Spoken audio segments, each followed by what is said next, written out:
મારી તોડે તાણા દેવી કરહોલ અને કેવાણી મારી હકરિયા ટોડાની હકત જો જૂનાગઢની માલિપા આપણા ગામમાં તો ઓછા છે પણ જૂનાગઢ જિલ્લાની માલિપા હજી જૂનવાણી કોઠે કોઠે હકત બેઠી છે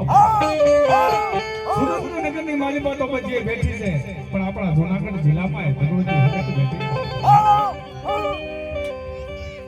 એ સકત સિંહને બલાયો તા લાગી દેવો સકત સિંહ